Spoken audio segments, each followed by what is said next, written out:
Kemudian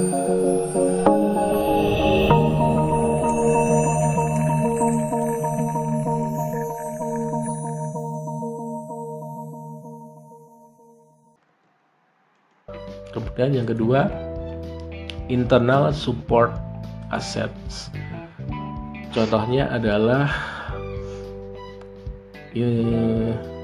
keterampilan teknis, keunggulan biaya, keunggulan harga, adanya sistem informasi atau teknologi, adanya hak cipta, adanya paten, adanya lisensi. Itu adalah sumber daya atau aset internal dari suatu perusahaan.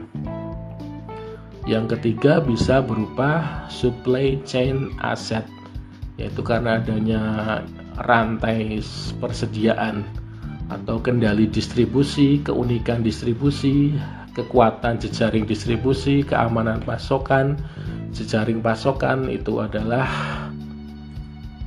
sumber daya dari perusahaan, termasuk supply chain asset. Misalnya dia mempunyai supplier langsung dari China, misalnya untuk langsung dari pabrik di China untuk berjualan produk China di Indonesia, atau seorang restoran yang mempunyai kendali pasokan distribusi langsung dari petaninya. Jadi dia akan mempunyai bahan baku yang selalu fresh, yang selalu segar. Itu adalah keunggulan atau sumber daya atau marketing aset dari suatu perusahaan. Kemudian yang berikutnya adalah alliance based asset atau sekutu. Ini misalnya karena mempunyai akses pasar, mempunyai eksklusivitas, ataupun mempunyai teknologi bersama, yaitu karena adanya sekutu dalam mitra bisnis. Itu juga termasuk aset, sumber daya atau marketing source. Kemudian yang kedua ada elemen marketing capabilities. Ini antara lain adalah karena perusahaan tersebut mempunyai kemampuan memanajemen produk dan jasa yang mahir, kemampuan mempromosi, kemampuan periklanan dan penjualan, kemampuan distribusi dan logistik, dan juga kemampuan penetapan harga. Baik, itu tadi. Lanjut lagi teman-teman, ini balik lagi tentang pasar. Pasar dibagi menjadi dua. Yang pertama ultimate consumer market, yaitu pasar atau market yang langsung dipakai untuk kebutuhan pribadinya maupun keluarganya gitu. Jadi konsumen itu membeli produk memang untuk dipakai sendiri. Dan ada juga pasar organizational consumer market, yaitu membeli produk untuk keperluan dijual kembali kepada konsumen akhir, untuk disewakan kepada pihak lain, untuk digunakan sebagai bahan dasar atau input dalam proses produksi yang membuat produk yang lebih maju lagi gitu, yang lain gitu, dalam bentuk yang lain.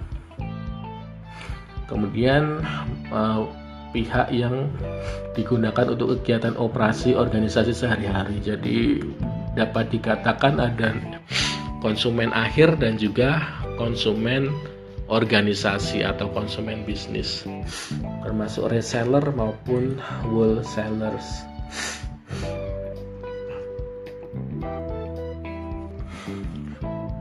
Seperti yang sudah dikemukakan di podcast sebelumnya, bahwa inti dari konsep dari pemasaran adalah dengan memahami kebutuhan atau needs dan keinginan atau wants dari pelanggan, sehingga menimbulkan suatu permintaan.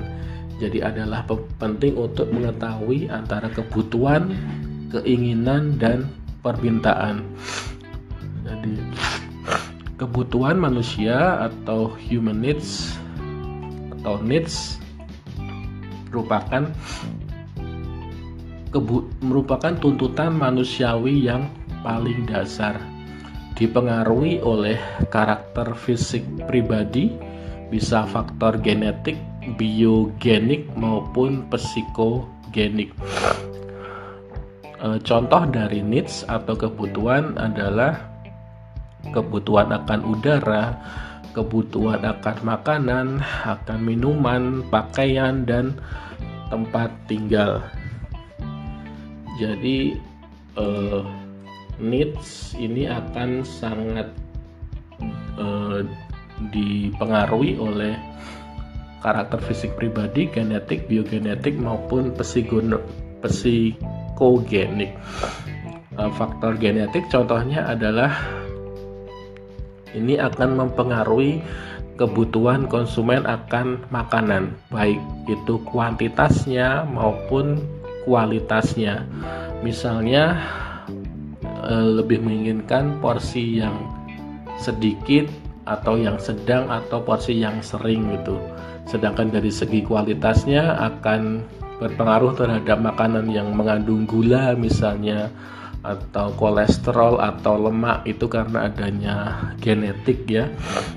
Needs dia misalnya dia tinggi gula, maka secara genetik konsumen tersebut akan lebih memilih makanan yang rendah gula gitu. Kemudian needs juga dipengaruhi oleh faktor biogenik, yaitu karakteristik biologis seseorang yang dimiliki sejak lahir. Contohnya adalah jenis kelamin, ras, umur, dan lain-lain. Ini bisa menyebabkan perbedaan kebutuhan, misalnya antara pria dengan wanita, kebutuhannya beda. Antara muda dengan yang tua juga akan berbeda-beda kebutuhannya. Kemudian dipengaruhi oleh faktor psikogenik atau yang berhubungan dengan sifat dan keadaan individu yang dipengaruhi fungsi kerja otak. Contohnya adalah mood atau mood. Kemudian persepsi, emosi, kognisi, pengalaman atau experience yang tersimpan di setiap individu. Jadi itu akan memberikan pengaruh terhadap kebutuhannya. Jadi konsumen biasanya membeli barang berdasarkan mood atau berdasarkan emosi sesaat mereka, seperti dalam hal memilih busana. Jadi hanya mood-moodan saja, hanya emosi-emosian saja. Emosi sesaat itu akan psikogenik ini juga akan mempengaruhi needs ataupun kebutuhan. Kemudian selain needs juga ada wants atau keinginan. Jadi kalau kebutuhan tadi merupakan tuntutan manusiawi yang paling dasar, sedangkan wants atau keinginan adalah kebutuhan yang lebih diarahkan kepada objek tertentu, misalnya merek, produk atau jasa spesifik. Jadi kalau needs-nya butuh makan, sedangkan wants-nya mungkin ingin sesuatu yang lebih bermerek, seperti contohnya Three Beef Burger gitu ya. Mungkin teman-teman Bakti Lovers pernah makan Three Beef Burger ya, termasuk salah satu burger yang paling mahal gitu. Jadi ada needs dan ada wants yang perlu dipertimbangkan oleh para pemasar. Sedangkan wants ini terdiri dari dipengaruhi oleh personal worth, institutional konteks atau kelembagaan, dan juga cultural konteks atau budaya. Maaf teman-teman, agak pilek hari ini. Personal worth ini berkaitan dengan ketersediaan sumber daya finansial, kas, penghasilan, aset, saham, warisan, kredit, dan lain-lain dari customer tersebut. Akan dipengaruhi wants-nya tadi akan dipengaruhi oleh personal worth. Jadi ini berdampak pada kemampuan untuk memuaskan wants yang lebih kompleks daripada needs. Jadi mungkin ingin burger, tapi ya burger yang tidak terlalu mahal banget gitu. Kemudian yang kedua dipengaruhi oleh institutional konteks atau kelembagaan, yaitu berkaitan dengan lingkungan orang tersebut. Bisa lingkungan keluarga, rekan pergaulan, tempat kerja, institusi pendidikan, kelompok religius, dan lain-lain.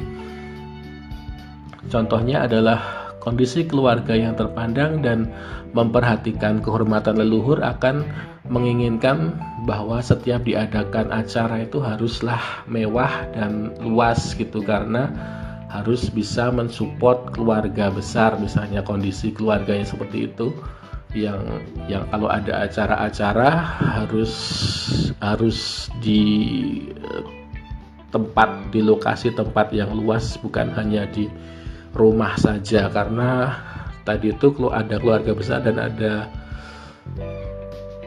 gengsinya gitu ya. Kemudian yang ketiga juga dipengaruhi oleh budaya atau cultural context, berkaitan dengan nilai-nilai budaya yang membentuk masyarakat, baik sesuatu yang dilakukan, diharapkan maupun yang ingin dicapai seseorang. Contohnya adalah budaya masyarakat yang menghargai berdasarkan apa yang dipunyai. Ini akan menciptakan pola konsumtif dalam berbelanja demi mendapatkan respect sosial. Contoh pada budaya fashion misalnya di Korea ya teman-teman. Jadi kalau misalnya di Korea atau di Paris gitu tidak menggunakan fashion saat keluar itu akan tidak mendapatkan penghormatan oleh masyarakat sosialnya. Jadi memang budaya dari masyarakat itu dia menilai orang berdasarkan apa yang dia punyai gitu. Ini akan menciptakan pola konsumtif dalam berbelanja. Jadi memang butuh pakaian, needs pakaian, tapi wants-nya pakaian yang berfashion dan bermerek.